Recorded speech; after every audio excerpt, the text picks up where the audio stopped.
He danced his way into our hearts, and then he was gone, leaving us in a terrible quiet.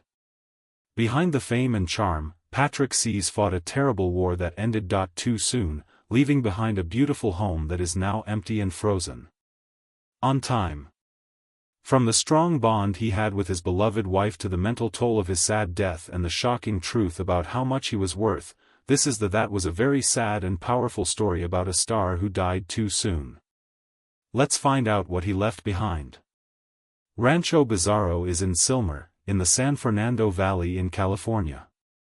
In the 1980s, when Patrick Swayze was at the top of his game, he married Lisa and I. Bought a peaceful horse farm in the hills of Silmar, a neighborhood in the northern part of Los Angeles. They lovingly named the 4.5-acre property Rancho Bizarro, which is a nod to their shared love of humor and a strong link to the strange, free-spirited life they loved outside of Hollywood's bright light. The main house on the farm is a charming ranch-style home from the 1940s. The house is about 3,500 square feet and has a mix of comfort, charm, and a raw beauty. The house has 3 bedrooms and 5 bathrooms on the inside. Bathrooms that are both cozy and useful for a pair who is very interested in both art and animals. With its exposed wooden beams, cathedral ceilings, and rich wood, the main sitting room exudes a rugged sophistication. Covering that makes you feel warm.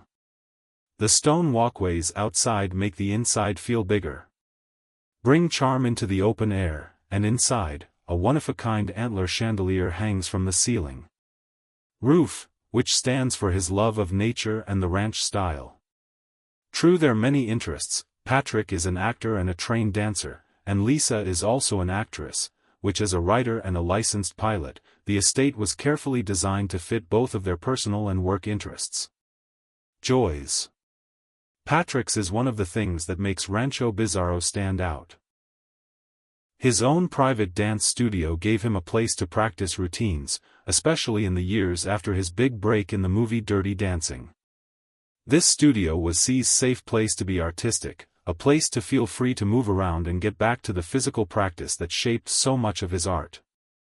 The land also has a lot of horse facilities, which shows how much they both love animals. And being outside.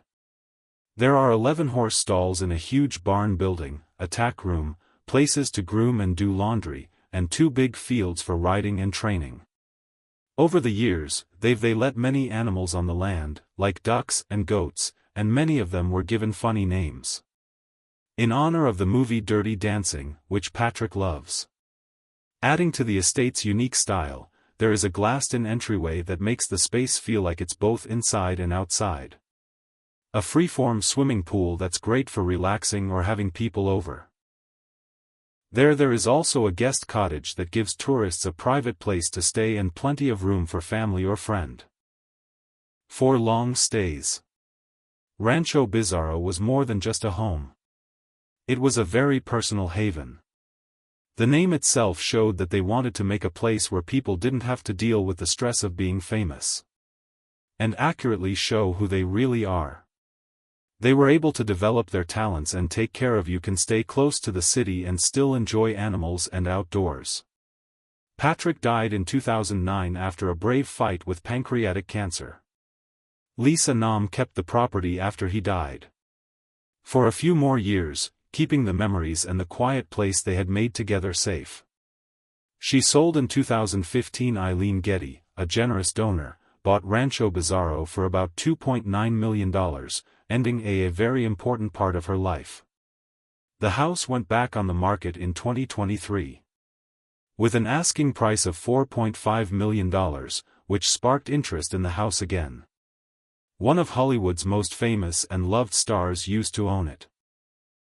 Even now, decades later, Rancho Bizarro is still a strong example of Patrick Swayze and Lisa Nmy's love story that will last, an artistic memory, and a deeply grounded life away from the shine and glitz of fame. After years of living alone, in 1997 for their peaceful home in Lake Arrowhead, Patrick Swayze and Lisa Name chose to sell the mountain they loved. A vacation for about $2 million. The town is in the San Bernardino Mountains. They had long used Lake Arrowhead as a safe haven, a place to get away from the stresses of leave Hollywood behind and spend time in nature. The land, which is often called picturesque, quiet, private, and outdoors, it showed how much the couple loved nature, peace, and some time away from the attention. Their house on Lake Arrowhead had been more than just a place to holiday. It was a safe place. Friends and guests said it felt like a cozy lodge, with fireplaces and a warm atmosphere. Roared in the winter, and the tall woods around the house kept it quiet all year. During the high-stress years of Patrick's fame in the late 1980s and early 1990s, it was the right place to get away. 1990s, especially after movies like Dirty Dancing, 1987, Ghost, 1990, and Point Break, 1991, became huge hits. Break in 1991. But by the middle of the 1990s, Patrick and Lisa started to think again about where they wanted to put their efforts and goals for the future. Based on a 1997 study by the LA Times, the couple gave up their home in Lake Arrowhead so they could focus on their new lives together. There were two other properties that had deeper value for me and a longer-term view. The first was their 4.5-acre horse farm. A house in Siler, California. Fondly known as Rancho Bizarro. The second was a big new ranch in a different state. It was the start of a brave new stage in their search for deeper privacy and living in the country. Rancho Bizarro had been an important part of Patrick and Lisa's lives, a place where they put all of their heart into horseback riding, home renovations and quiet daily life at home, away from the cameras. By paying more attention to this, they were choosing to settle down in a place they had built together from scratch with their own money. That showed their freedom to be artistic and their shared interests. With stalls for horses, with its private dance studio and rustic architectural details, it was not only a house, but also a well-thought-out haven. That brought together Patrick's love of outdoors and exercise with Lisa's interests for birds, writing, and animals. At the same time, they bought a ranch in another state showed that they wanted even more privacy and maybe a future outside of California. In full. Though most of the information about the out-of-state property was kept secret at that time, everyone knew that the new ranch had a lot of space and great views. Great for horseback riding, taking care of animals, and living with a sense of wide-open freedom. The move also marked the beginning of the couple's slow move away from Hollywood's fast pace and toward a calmer, more peaceful life. Living a stable life. Based on Lisa Nim's diaries and other biographical as news sources, one of the most important and large sites that Patrick Sees and Lisa Nemi have ever owned was a huge Arabian horse ranch that covers 20,000 acres and is just outside of Las Vegas, New Mexico.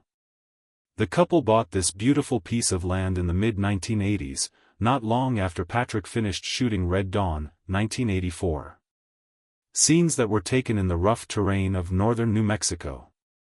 They were mesmerized by the land's natural beauty and drawn to its peace and quiet.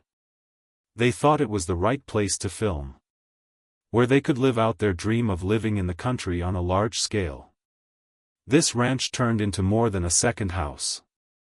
It turned into their safe place. A long way from the noise of Los Angeles, Patrick and Lisa were able to get away to the vast, high desert environment. They could get back to nature and the things they loved most, animals, private, and each other.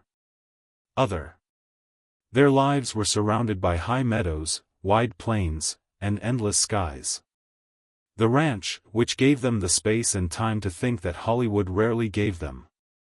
The New Mexico ranch stood out, even among famous homes, not just because it was so big, but also because of special job as a place where Arabian horses can breed. A love that both Patrick and Lisa have. Well known for the couple loved Arabians because they were smart, beautiful, and full of spirit.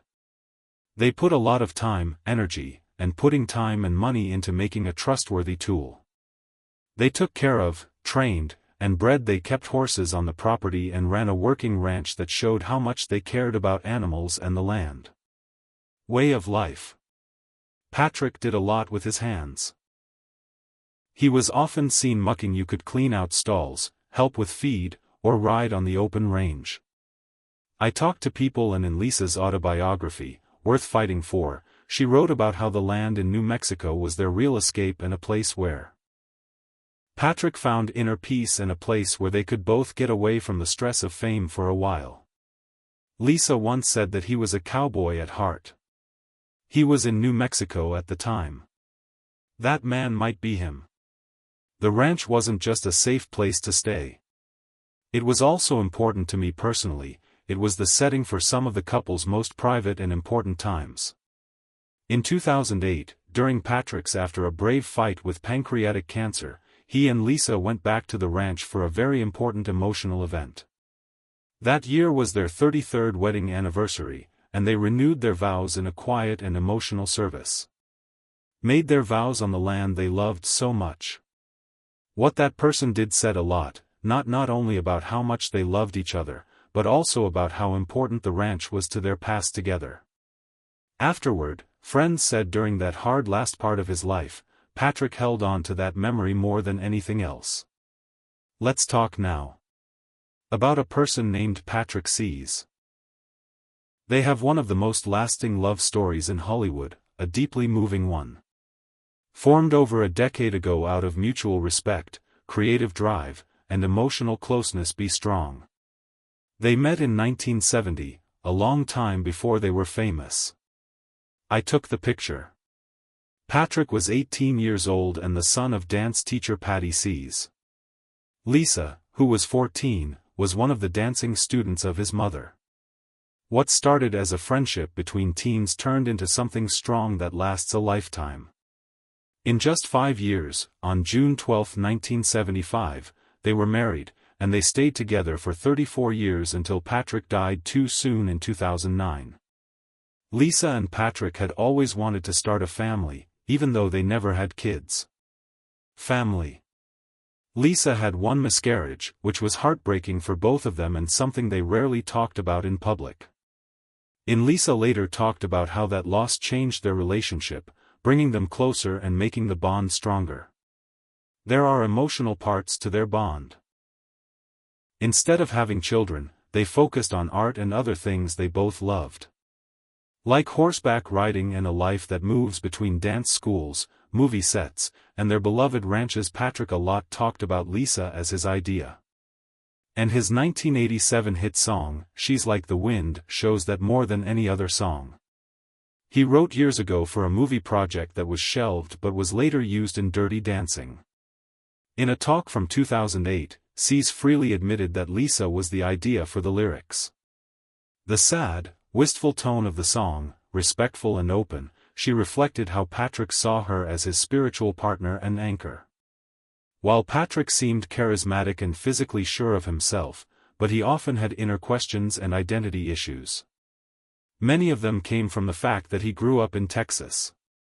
In an honest conversation in 1989, he talked about how he felt. Complexities. I always thought there was something odd about it, but I was afraid to look in. I was afraid I wouldn't find it if I looked for it. Because of this deep emotional longing, he has looked into different religions over the years.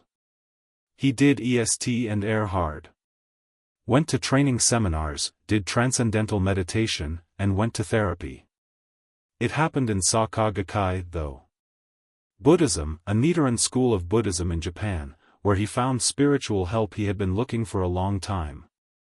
The daily prayer and the power to help yourself philosophy, and the group practice gave him a way to grow as a person.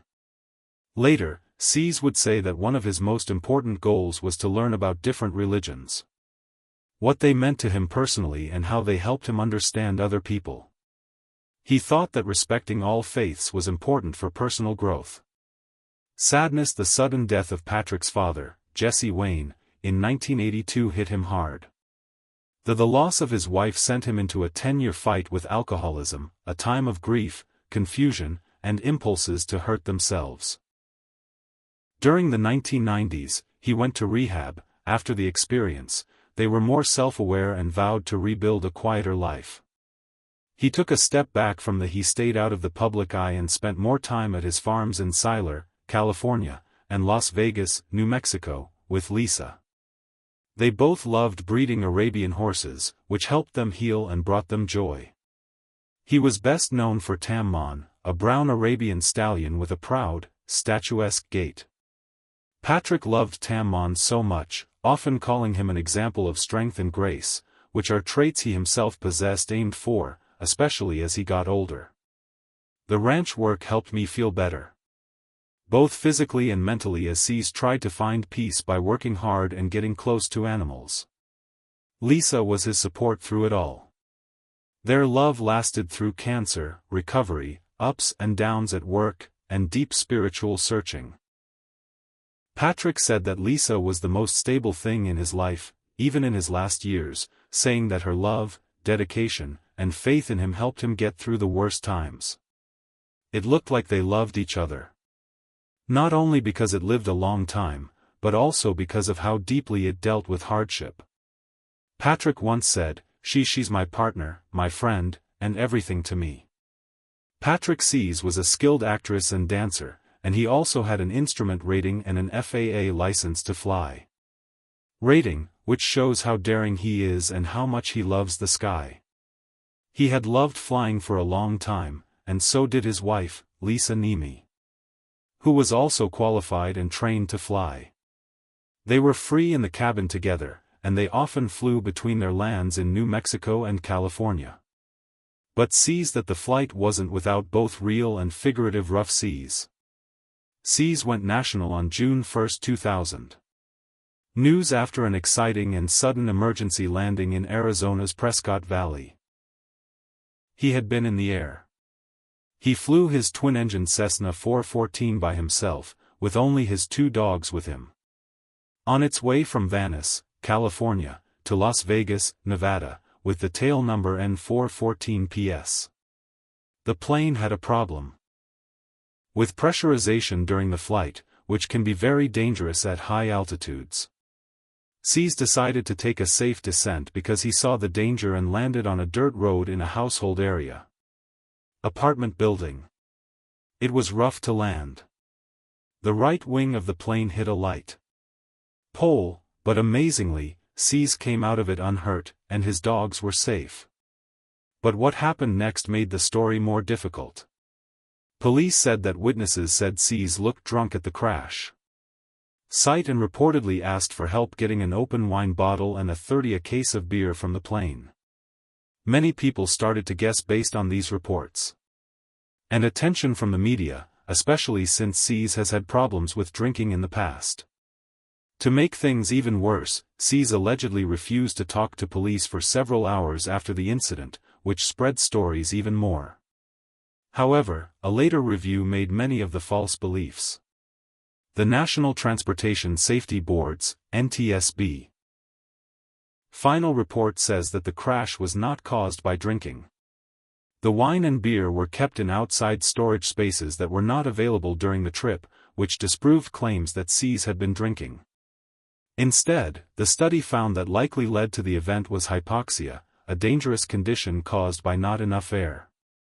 Investigators found a loss of cabin pressure and carbon monoxide in the air. Blood monoxide exposure, both from car exhaust and heavy tobacco use, as the most likely cause of his bad behavior and confusion once the crash landing was over. It was a scary warning of the dangers pilots can face, even after years of having knowledge and being certified. Looks like the problems with flying didn't end. That's it. The 27th of December 2006, he and Lisa had another in-flight and emergency. When they were in the same Cessna 414 together this time. The couple was getting out of Venice on their way to their ranch in New Mexico when the plane lost power. And then the right engine stopped working completely. Lisa, who was in the driver's seat, kept her cool when things got tough. And did an emergency landing back in Van, New York, which was a great job that showed how skilled she was. Stay calm. This second scare made Patrick and Lisa decide it was time to get rid of the old Cessna.